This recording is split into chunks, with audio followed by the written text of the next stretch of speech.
শেষ কথা বলছি রে মা, ঠিকমতো ভাত খাইস মা, চিন্তা করিস না। তোর আগে মোবাইল ফোনে মাকে এই কথাগুলো বলছিলেন সৌদি প্রবাসী ছেলে মোহন। অকল যার বাবা শেষ কথা কইছি রে, ওরে মা কে ডাকিছে রে, বাবা কাছে ভাত খাইস মা, টেনশন চিন্তা করিস না রে, তোর বাবা আছি রে। সৌদি আরবে সোফা তৈরির কারখানায় লাগা আগুনে আটকা পড়েছিল মোহন। ঠিক তখনই চোখের সামনে ভেসে উঠেছিল প্রিয় মায়ের মুখটি। তাই তো জন্মদাত্রী মাকে শেষবারের মতো মা ডাকার তীব্র ইচ্ছা পূরণ করেছিল প্রবাসী মোহন।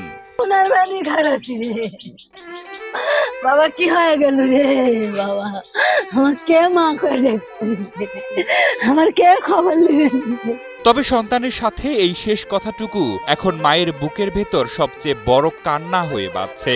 একজন মায়ের কাছে এর চেয়ে নির্মম বিদায় আর কি হতে পারে?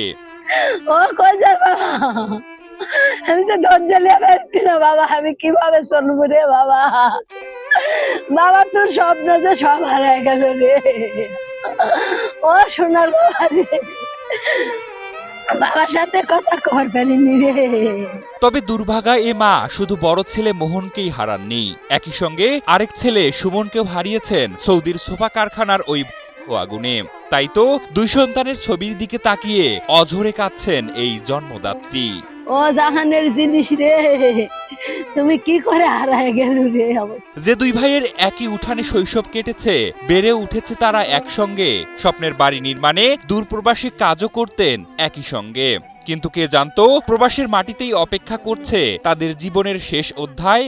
ওরে দয়ের জিনিস শোনা রে, প্রথম ছিল বিয়ে শাদী করেনি, ওরে কইছে রে বড়টাকে বিয়ে শাদী করে বাড়ি ঘর না লেখা, মা কবুনি রে, মা কি করিতেন রে। কালকে মিষ্টির সাথে কথা হবে, আমার সাথে হবে, দেখা লেনদেনের কথা হবে। ও ভাই রো, মোহন ও সুমন নওগাঁ জেলার আত্রাই উপজেলার কালিকাপুর ইউনিয়নের বাসিন্দা। সৌদি আরবের রিয়াদে একটি সোফা তৈরির কারখানায় ভয়াবহ অগ্নিকাণ্ডের ঘটনায় তাদের মৃত্যু হয়। শুধু মোহন ও সুমনই নয়, ভয়াবহ এই অগ্নিকাণ্ডে আত্রাইয়ের 13 জন, নাটোরের 2 জন এবং রাজশাহীর 1 জনের মৃত্যু হয়েছে। তাদের বাড়িতেও চলছে শোকের মাতম। ক্রাঞ্চি রোলের ভিতর চকলেট ক্রিমের filling, all time cream roll, মুখে দিতেই স্পেশাল ইনসাইড।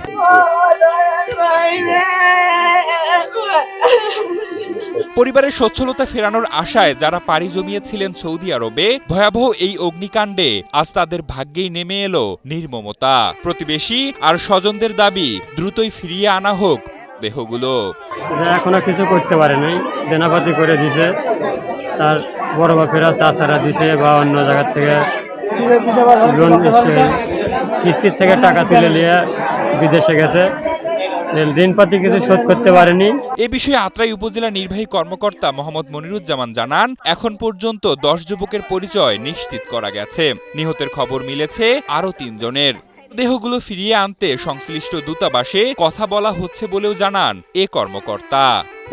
মোট 16 জন মারা গেছে, এর মধ্যে 13 জন হচ্ছে আমাদের আত্রাই, নাটোর 2 জন, একজন রাজশাহী 16 জন। যিনি আসার জন্য আমরা দূতাবাসে যোগাযোগ করছি, আমরা সমস্ত রাজ্য থেকে যোগাযোগ করছি, যেহেতু আগুনে পুড়ে মারা গেছে তো অনেক চেহারা দিচ্ছে, এখন একটু ডেঞ্জারাস লাগছে কিনা কিভাবে আমাদের যোগাযোগ করছি।